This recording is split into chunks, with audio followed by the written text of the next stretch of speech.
Do you have a handout? Michael Thompson has a handout, so we're fine. Okay, a couple of announcements for you today. The 5th annual Tennessee Antiquarian Book Fair starts tomorrow. What day is it? Yeah, starts tomorrow. There are little pamphlets about it in the back on that little shelf. Tomorrow the hours are 10 to 5, and Sunday the hours are 10 to 4. There is typically a $10 admission, but with this, which everyone's wearing, you get in free. So they would love to see you. Oh, let me tell you how to get there. It is in our dining hall, McClurg, which is easiest to find on the map, I think. It's almost across the street from the Vice Chancellor's house where we had our party a couple days ago. McClurg. I won't tell you the other name for it. Immediately following the lecture, faculty and fellows, please meet at the French House for a photo. And 1 o'clock, if you'd like a ride to Monteagle, please meet in front of the Sewanee Inn, and you can be driven for anything you could find to buy in Monteagle. Is that everything? Let's hear from Wyatt Prunty.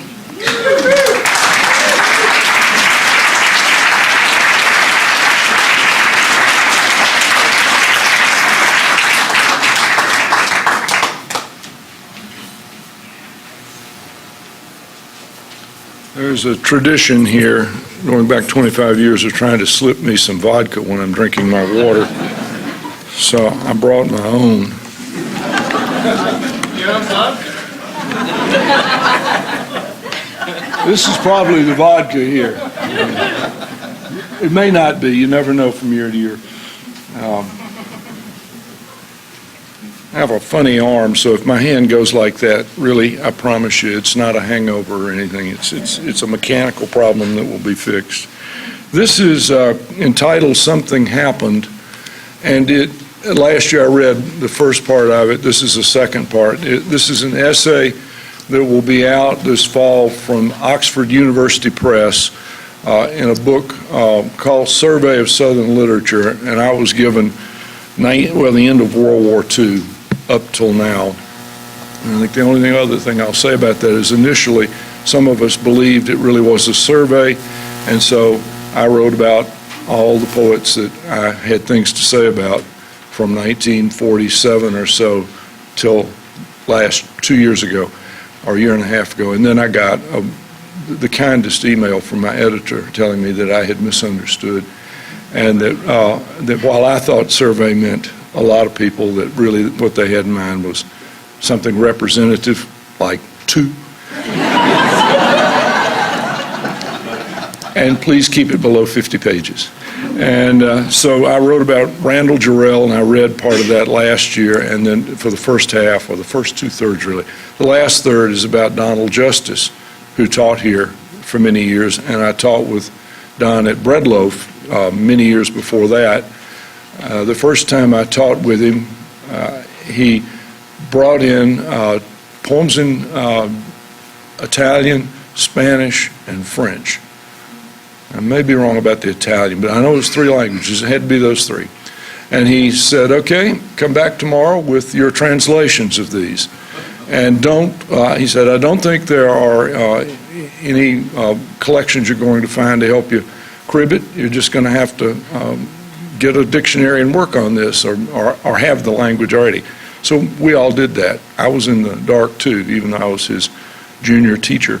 And what we did then was come up with poems of quite varying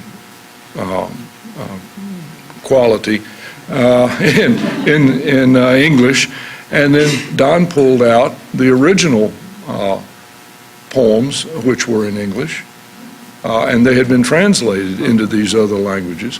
And then by that, he put us right into a discussion of the choices you make when you write a poem, and why was it this way when the poet wrote it, why was it changed in the translation, and or why did you misread the translation, or why did you make the choices you made as a translator? And that was a wonderful way to get us started. It was also a way of teaching us a certain amount of humility, even maybe a kind of doubt. So this talk has a good bit to do with the shift that occurred among poets following World War II,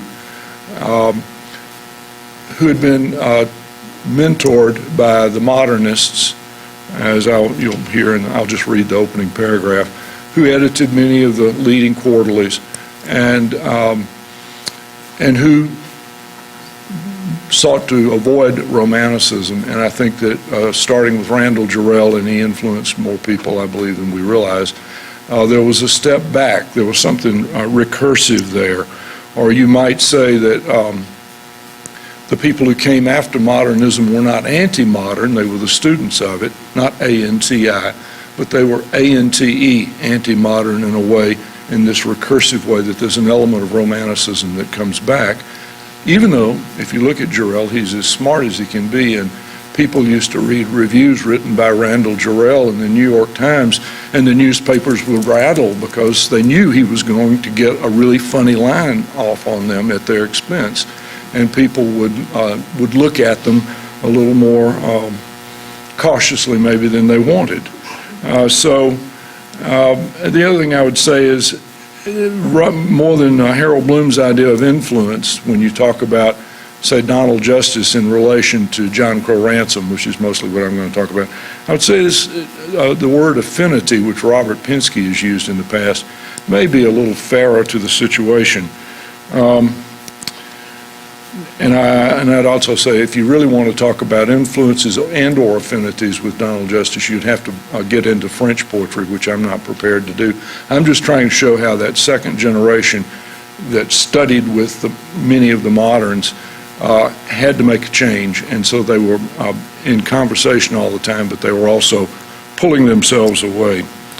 So it just starts out with Southern poets who came into their majority following the Second World War were the beneficiaries of the objective principles promoted by literary quarterlies and little magazines that flourished during the first half of the 20th century. Formally and informally, many of these poets were students of the editors of those periodicals. Where Southern poets who matured during and after World War II differed from their mentors was in their increased skepticism about reason, language, and history as a reliable record. And history as a reliable record. Increased doubt led the younger generation to rely less upon the tradition and more upon individual experience. Consideration of the poetry and critical thinking of Randall Jarrell and Donald Justice clarifies such a shift, and a glance at two of Jarrell's and Justice's elders, and that would be Ransom and Tate, provides context within which to measure the changes these two members of the younger generation initiated. And then this thing starts out with Alan Tate's Aeneas at Washington, which is, I'd say, pretty much high modernism.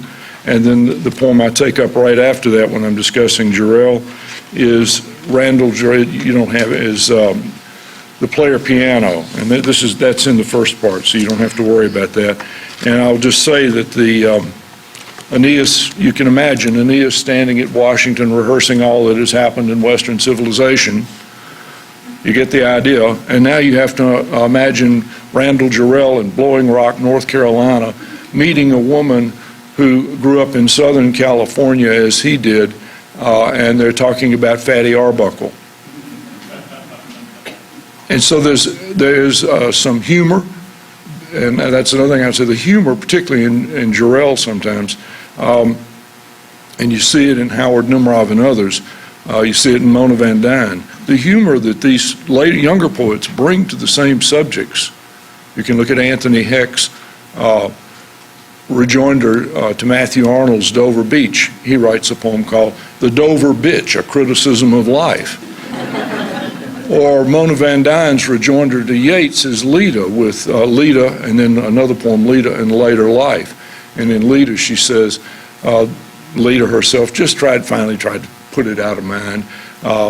she married a man, a smaller man with a beaky nose, and disappeared in the everyday swarm of suburban life or something.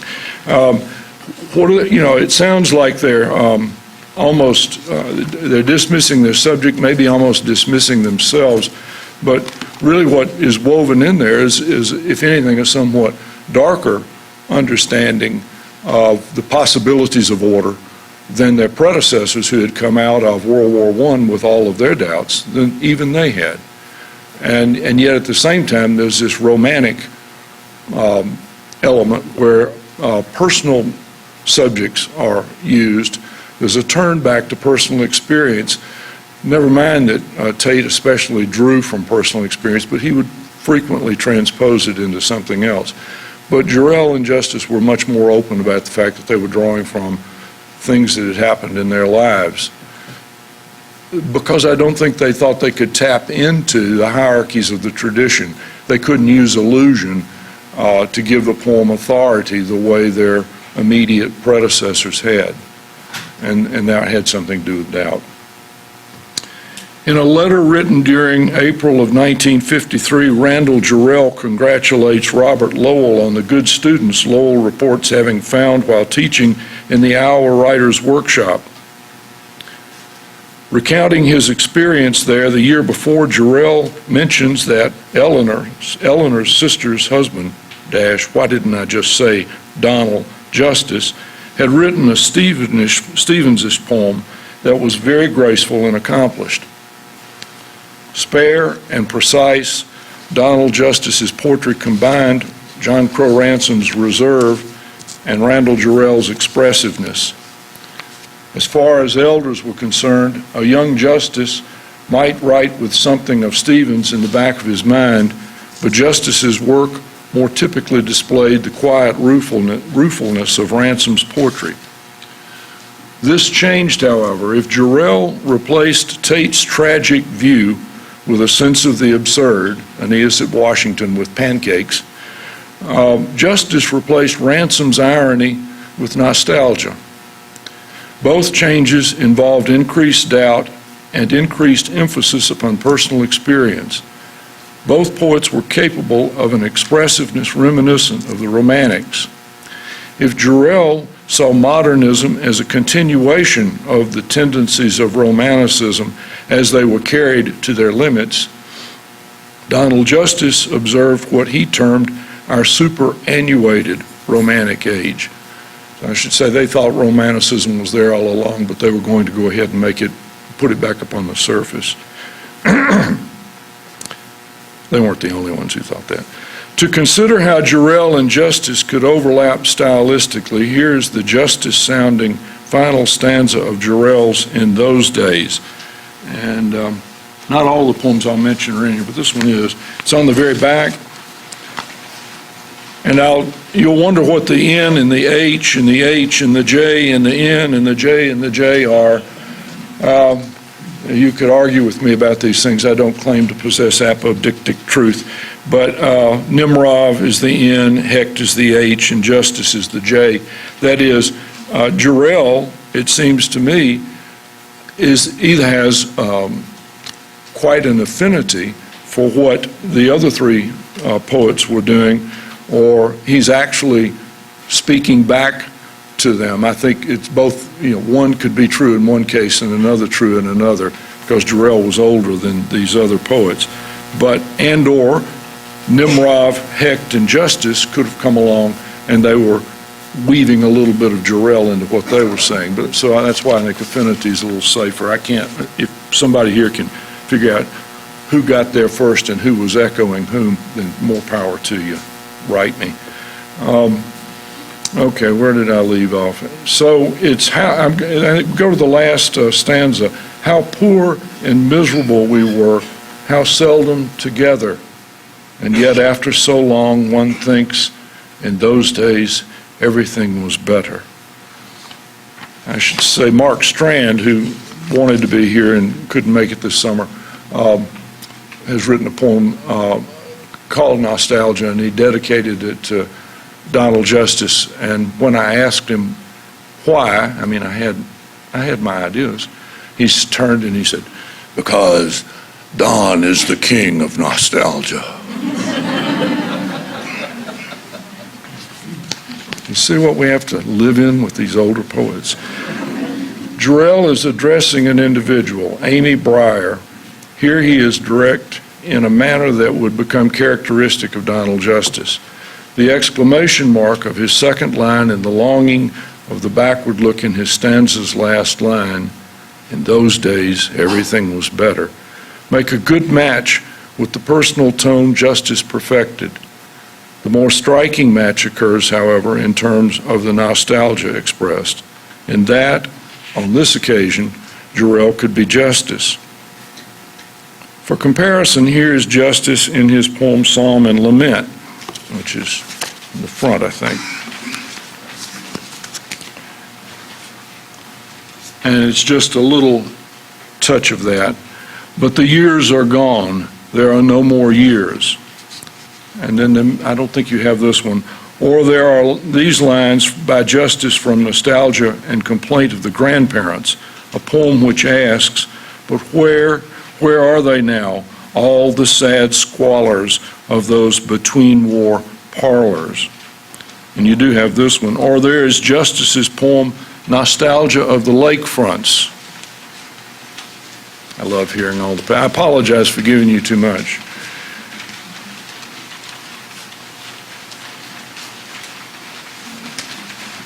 Sounds like a bunch of blackbirds taking off in October. Or there is Justice's poem, Nostalgia of the Lakefronts, which is about childhood innocence, lost now to shuttered hotels and the stark, bare northern pines. We'll come back to that. Elsewhere in this last poem, Justice exclaims, much the way Jarrell does when he says, everything was better. Justice, on his part, says, oh, art and the child were innocent together. Jarrell and Justice were sensitive to the romantic tendencies of the moderns because they themselves continued those tendencies. Using Buckminster Fuller's figure of the overhand knot as an example of a self-interfering system, Hugh Kenner, in a chapter of the Pound Era, discusses Ezra Pound's borrowing from Ernest Fenollosa to establish a significant piece of modernism. Armed with what he understood from Fenollosa, he didn't understand everything. Pound introduced the world to imagism and vorticism. As Kenner tells us, Pound's interests led to, quote, luminous details, patterned integrities, which transferred out of their context or origin, retain their power to enlighten us. Pound saw potential systems in everything from pictographic writing to economics.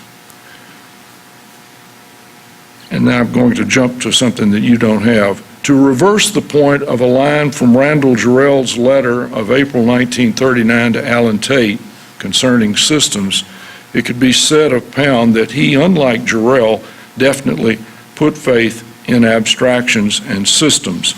This is in the first part, and I'll just read a little quickly. This is Randall Jarrell writing Alan Tate in 1939. I don't put any real faith in abstractions or systems.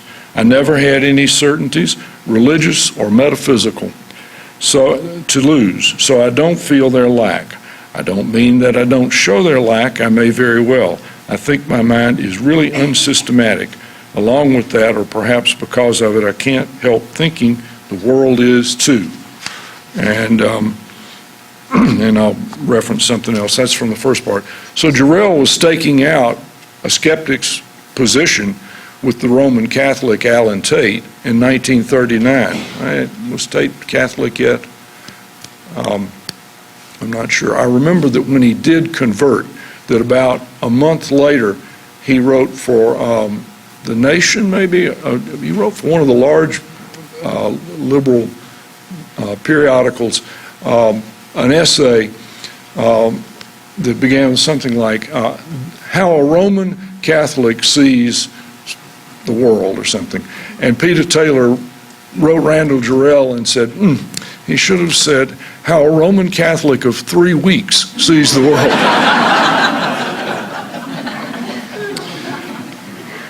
Okay, so there was a tension there between, at least where Tate was concerned, between Jarrell the doubter and Tate the believer. Okay, so Pound did put great faith in abstractions and systems, as we know, sometimes disastrously in, say, in Italian fascism. Unlike Pound and others of the modern era, however, late modern poets such as Jarrell and Justice consciously nodded their self-interfering systems unsystematically and closer to home, drawing from personal experience, folk materials, the unconscious. If Jarrell wrote Alan Tate to say he did not place his faith in abstractions or systems, Justice claimed to operate by contraries and said a poet should exercise his whim.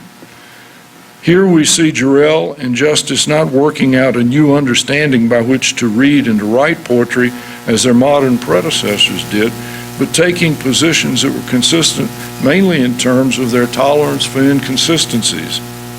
The conclusions Jarrell and Justice drew were not the stuff of isms, and these two differed from the modern sensibility in another way.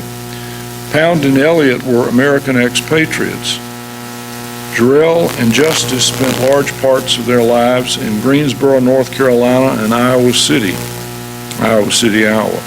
Jarrell had a keen appreciation for things European, leading him once to quip to Robert Lowell, the final judgment on Mary McCarthy is that she was disappointed in Europe. For those of you who still read Mary McCarthy. But Jarrell elected to live, much as he loved Europe, he lived in Greensboro, North Carolina. Justice had his enthusiasms too. His interests ranged from poetry to painting to composing and playing music, but as with Jarrell, Justice also tended to find his luminous details locally and to avoid collective efforts. Neither Jarrell nor Justice was a joiner. Well, think about the fugitives and the agrarians, and the imagists and so forth. That said, the figure of an overhand knot that interferes with its line as it goes on with what that line does capture something of the way Jarrell and Justice, I'll restart that. Neither Jarrell nor Justice was a joiner. That said, the figure of an overhand knot that interferes with its line as it goes on with that line does capture something of the way Jarrell and Justice disagreed with, yet engaged with predecessors as they shaped something new by extending something old. Reliance upon personal experience involved locations such as Jarrell's Blowing Rock, North Carolina, or Pasadena, California, or Justice's Miami, Florida, or Boston, Georgia. Nothing on the order of Paris or Rome. Jarrell's sense of the absurd could be as provincial as it was skeptical. So too Justice's nostalgia. Tragedy implies, and this Tate had a tragic view in Aeneas, Washington. Tragedy implies some height from which to have fallen. And irony implies some standard of reason by which to judge incongruity. We all remember Charles Martin's poetry about irony yesterday. Tragedy implies some height from which to have fallen, and irony implies some standard of reason by which to judge incongruity. In contrast to these, absurdity, Jarrell, and nostalgia make more immediate claims. For Donald Justice, the local scale made artistic sense. As Justice says in Villanelle at Sundown, nourishment is sharpened. Justice has in mind the way limit establishes meaning, as spatial boundaries and a clock are necessary for a game's meaningfulness. So he would not have a lot of illusion, he would shrink things down, and he would get a clarity of meaning by excluding a great deal, whereas the modernist enterprise brought in tradition in the most heroic ways. Similar as Justice's aesthetic was to that of Randall Jarrell, Robert Lowell, Elizabeth Bishop, Howard Nimrov, Anthony Heck, Richard Wilbur, and others of a slightly older generation that stood between Justice and Ransom, Justice was careful to make the point that Jarrell's circle was older. At the same time, Justice always took time to praise what these poets had accomplished, an indication of Justice's sense of the similarity between his poetry and theirs. Why Justice was so careful to distinguish himself from what he thought of as Jarrell's generation, even though they're both younger than the moderns. Why he did that had most to do with age, not with age, but with experience, with which individuals had served in World War II or who went to jail as conscientious objectors, one, Lowell, versus who missed that war entirely, Justice. Of course, another generational distinction Justice observed had to do with older Southern poets, Ransom, Tate, Warren, and so forth. As Justice says here, and this is brief, it is true that there was a brief period for 3 or 4 years, perhaps, when I thought of myself as a Southern writer. The ideas which gave me some purchase on the South, so much grander than my own, had come by way of the fugitive agrarians. I wrote a master's thesis on their work, and for a while the sentimental ironies of their poetry imposed upon my own experience a set of attitudes which were not destined to survive. I wish Don were here. He'd say something to me after this, by the way. The remote sound of destined to survive misrepresents what happened. In fact, some of the attitudes described above did survive in Justice. Some of the romantic longing Justice found in the Southern moderns he continued quite handily in the guise of nostalgia. The tone struck by Donald Justice's early poems, Tale from a Family Album, which you don't have, indicates just how strong those ideas and attitudes could be. I'll read a few lines of that. How shall I speak of doom and ours in special, but as of something altogether common? No house of Atreus ours, too humble surely, the family tree a simple chinaberry, such as springs up in Georgia in a season.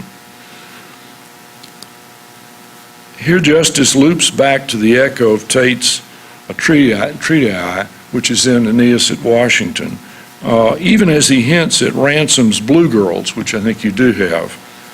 I know a lady with a terrible tongue, blear eyes fallen from blue, Ransom says.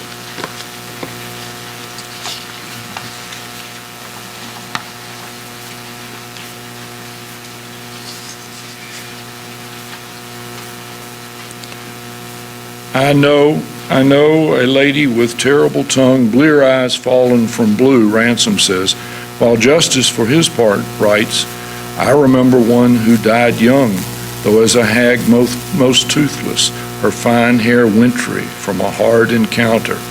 Now, you don't have that, but you can hear the tone. And there are other echoes of Ransom to be found in early Justice. In Ladies by Their Windows, I think you have the latter part of that, Justice says, so ladies by their windows live and die. Say then they go by staying bird and beast, still gathering momentum out of calm, till even stillness seems too much of haste. The subject, again women, is handled with mild archness that serves a Ransom-like irony. And there is Justice's poem Heart, which opens Heart, and you may have this one. And there you do have it. Just I'll read it as you flip. And there is Justice's poem Heart, which opens Heart, let us this once reason together, then concludes, go then, O my inseparable, this once more. Afterwards we will take thought of our good name. This language is as creased as Ransom in his Sunday best, describing the chaos just beneath domestic calm. And here is Ransom himself. This is in Prelude to Reason. You have that.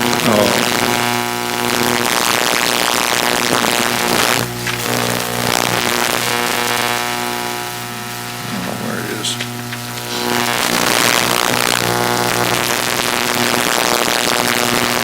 I think 2, 3 pages in. Flip over. No, that's poem. Hold on to poem and then go on back to prelude, which is next to last. Look at prelude.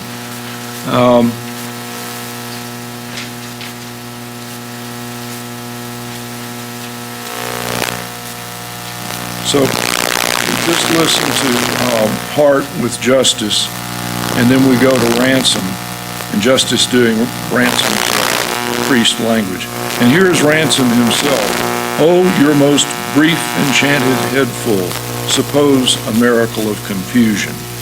These 2 lines are from Prelude to an Evening, the poem that in fact contains a half line which Justice repeats 3 times over the course of his own piece, dryly entitled Poem. That line, written by Ransom, reused by Justice, reads, and it does not matter. Repeated 3 times by Justice, this line sounds like a coda for the sentimental ironies Justice recounts inheriting from the fugitive agrarians, a set of attitudes not destined to survive, as Justice described it. And we'll just look at poem real quickly. And I'll tell you about one thing about it. Don was supposed to be here the first year of the Sewanee Writers Conference and had bypass surgery, and called me a few weeks before and said, you know, I'm just depressed. I don't think I can do it. And I tried to talk him out of it. I said, I talked to him a couple of days, and hoped he would take some Advil or something to perk him up. And no, the world's so dark, I'm so depressed, I can't do it. He said, but 2 weeks later, I'm going to Breadloaf, and where I'd talk with, I'm going to Breadloaf because Robert Pack just had this surgery, and I want to see how he got through. And if I'd had somebody else on the faculty, I would have said, look, well, here's so-and-so, he did too. But I had to call Howard Nimrov, who had had surgery and had cancer and knew he was terminal. And I said, well, Howard, this is what's happened, and I know what's going on with you. And this was on a Friday night, but would you consider coming? We'd done a lot of things together. He said, well, I don't know. I'm supposed to go to Charleston on vacation with my family during that time, but I'm having dinner with my older son and his wife, and Peggy and I are going over Sunday night, and I'll call you Monday. Saturday morning, about 7:30, which is not my time really, he calls, and he said, I'll do it. And I said, well, that's wonderful. How did you decide so quickly? And he said, I've seen enough old buildings, and I've had enough sand in my swimsuit. And then when he came, I had him read the first night, really as a thank you, and he read Justice's poem, noting that Justice wasn't here, and that Howard was. And it began, this poem is not addressed to you, and goes on. And he mugged a big frown like that, and the place broke up. But I now have to find my place.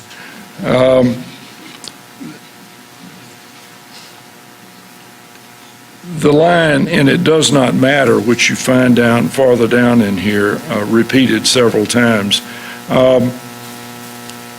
appears 3 times with Justice. It's repeated 3 times by Justice, and it's a coda for the sentimental ironies, and as Justice described them, sentimental ironies of the fugitive agrarians.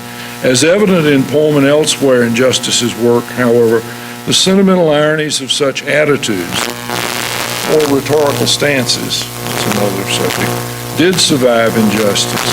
Did not wad and toss, but nodded his influences, if you want to say that, into something new. And just rolled them over.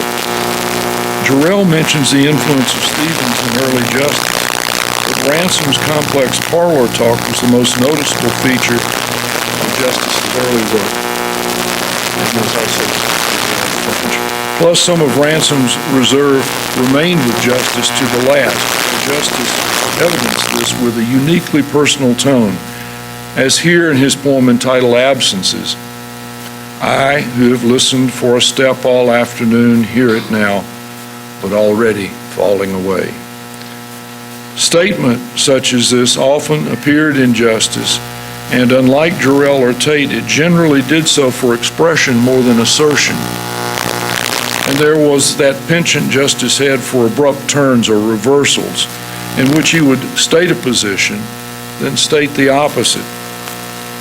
One concludes that much of the attraction in this for justice grew out of an early appreciation of Ransom's guarded tactics, but then in time Justice's music-like pauses and surges and reversals became unique to him as he replaced irony with nostalgia, or we might say, as he proceeded by means of a devalued irony appropriate to new doubts concerning the reliability of reason, language, and history.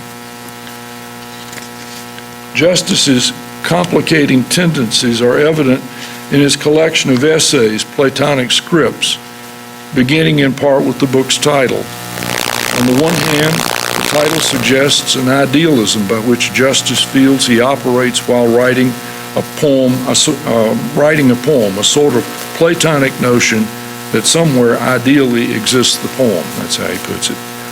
On the other hand, Justice also says he thinks by composition.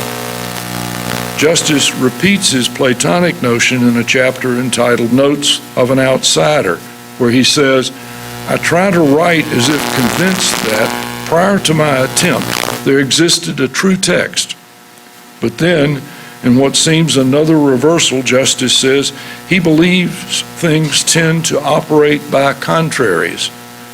To complete this profile of Justice the contrarian, elsewhere in Platonic Scripts, Justice adds, the duty of the poet is to enforce his whim. Duty? Whim?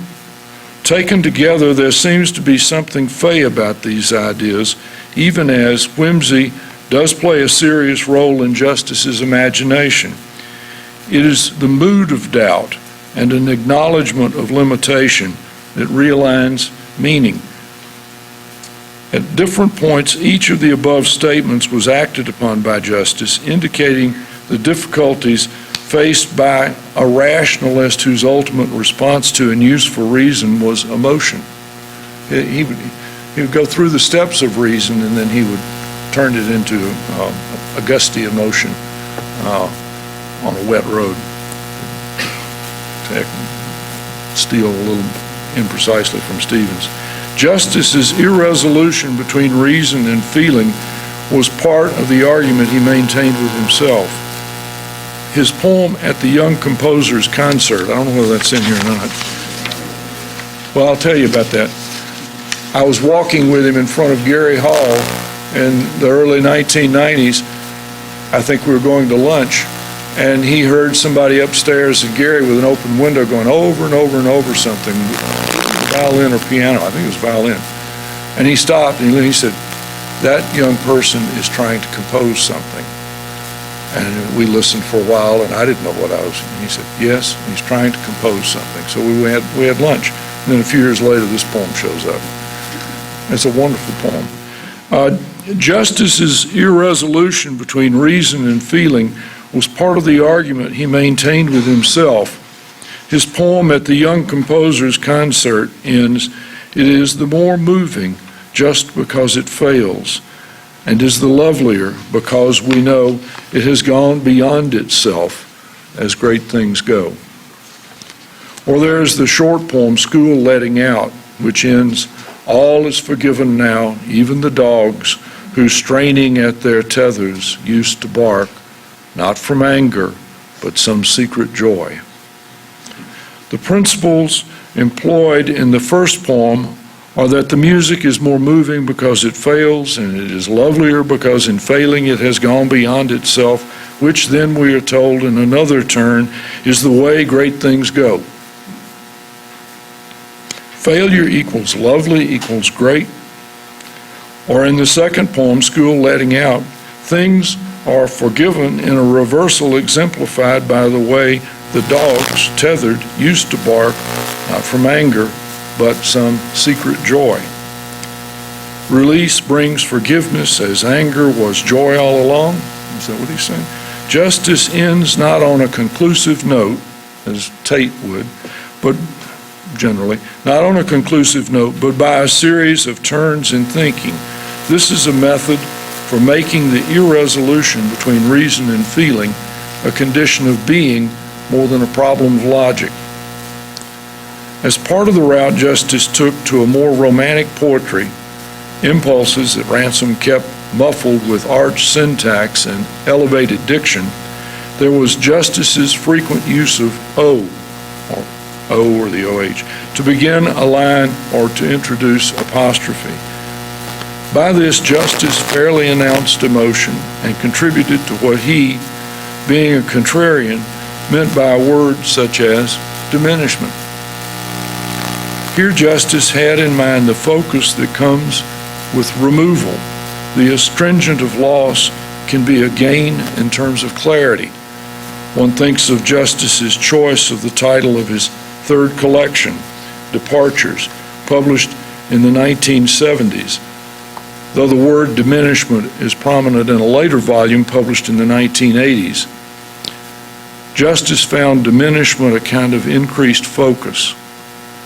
And you've seen already the lakefronts. In Nostalgia of the Lakefronts, published in the 1980s collection, The Sunset Maker, Justice says, after a time, the lakefront disappears.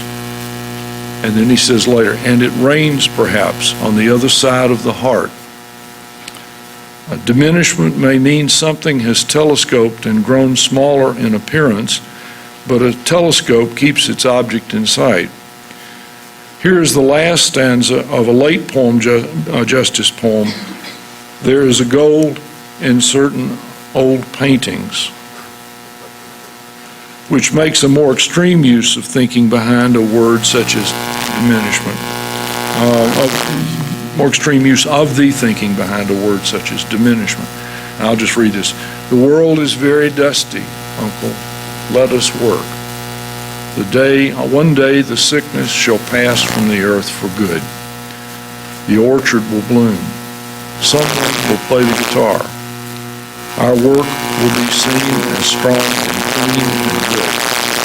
And all that we suffered through, having existed, shall be forgotten, as though it had never existed. Well, he's up to several things there, but just to stick with my point.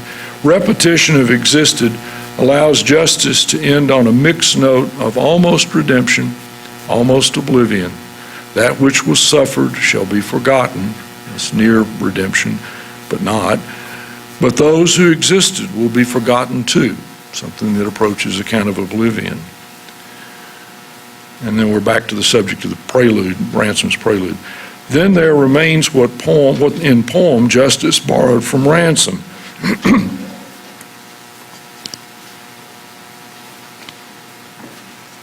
Sounding his most contrary, Justice opens by saying, this poem is not addressed to you. You may come into it briefly, but you will have changed before the poem will. 2 lines later, the echo of Ransom appears, and it does not matter, we are told. In fact, Justice makes this last statement 3 times over the course of one short poem, such that the reader becomes certain that the it involved does matter. In addition to echoing Ransom in poem, also something of Wallace Stevens in The Man with the Blue Guitar. Listen, it comes with guitar, without guitar. Justice manages to pull the reader into the fray. The poem will go on without you, he says to his reader. Your type of beauty has no place here. Justice exaggerates modernist objectivity with a sour kind of hyperbole that treats symmetry as liability. Poem appears to challenge any purpose for writing or reading. The fun here is that Justice dismisses beauty and all manner of things personal, even as by that he reminds us of beauty in things personal. Abrupt turns and reversals in assertion were a Justice hybrid meant to dramatize doubt.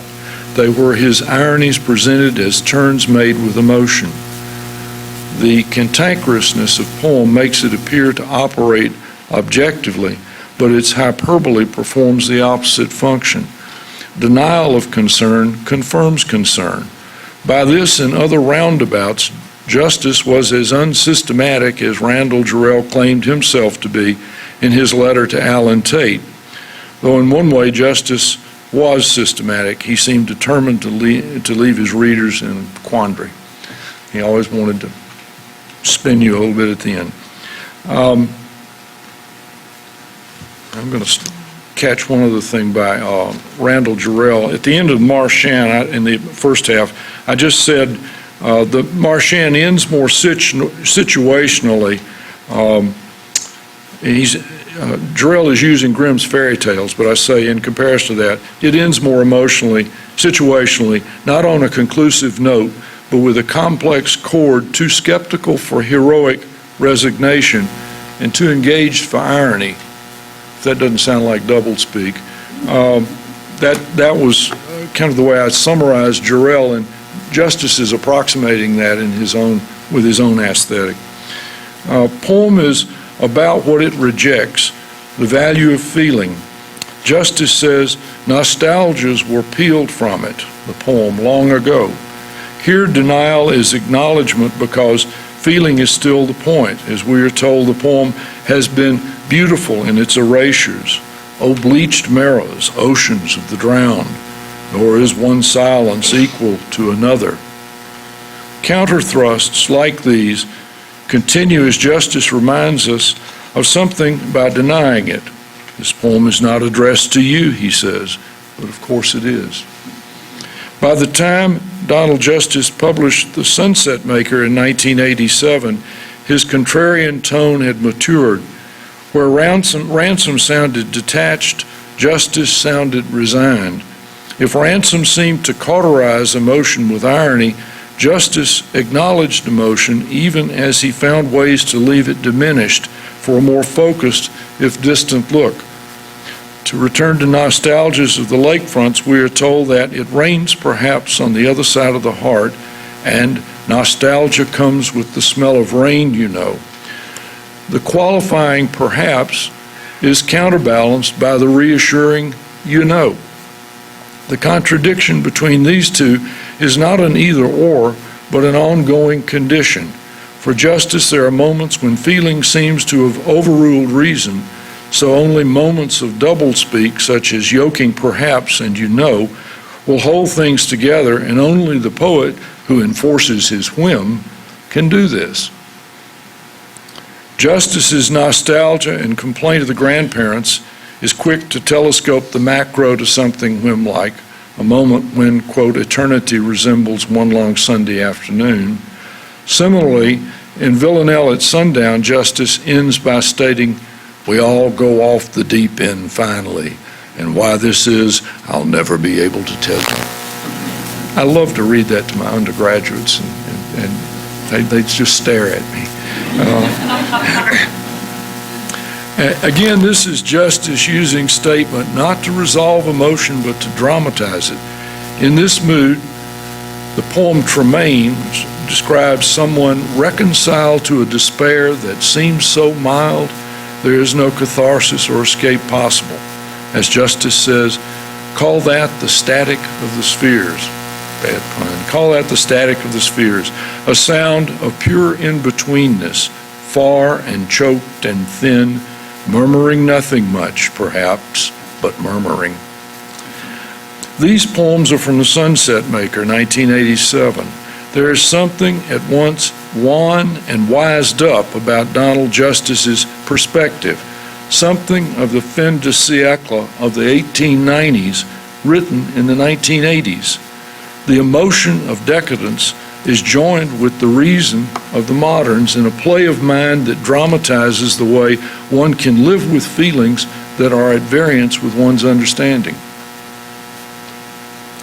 Also from the 1980s, Justice's Buell team and poster is based on a photograph by Walker Evans, and in its description, the poem has the factual photorealism, has the factual character or feel of photorealism, exposing the rawness of acute poverty many experienced during the Great Depression. There is a plainness to the poem that indicates blunt truth.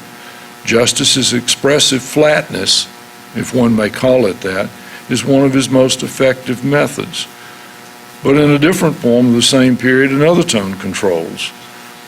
So he keeps going back. In My South, justice begins with a train ride over Florida at night, midnight or after, and the little lights glitter like lost beads from a broken necklace.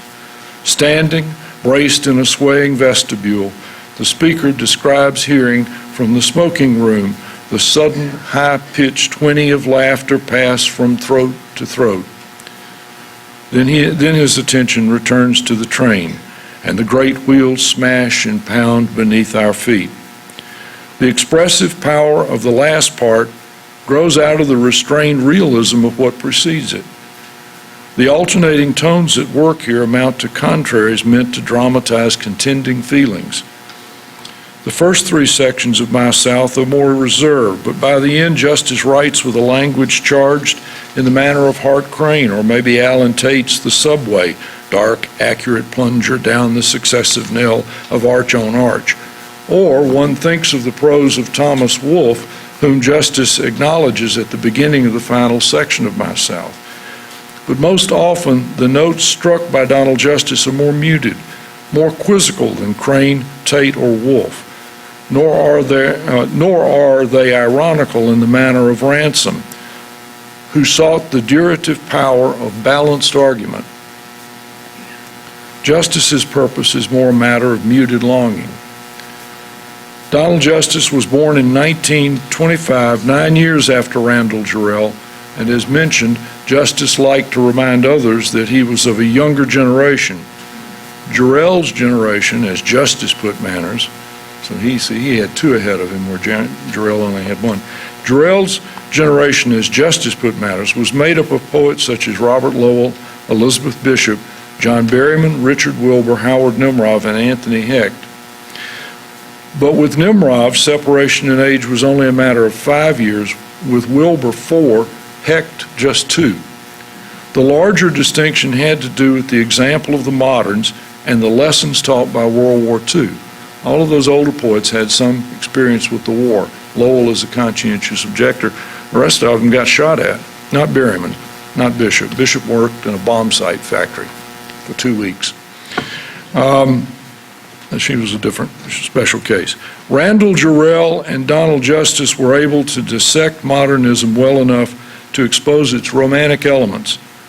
But at the conclusions of the Marchand, children selecting books in a library, and the woman at the Washington Zoo, these are things discussed earlier, Randall Jarrell looked forward as fiercely as any romantic might when he urged not a tragic understanding of ourselves, but that we change, in capital letters. And Donald Justice's nostalgia of the lakefronts offered a related wish, as Justice presented poetry not as ironical, finally, so much as a love that masquerades as pure technique. Says that in Nostalgia of the Lakefronts. A love that masquerades as pure technique. Assertions like these by Jarrell and Justice were rejoinders necessary for poets who matured in the wake of modernism and the events of World War II, a time when doubt loomed large. In order to make sense of facts from the first half of the 20th century and to proceed successfully through the second half, some change in understanding needed to occur. It did. And that's it.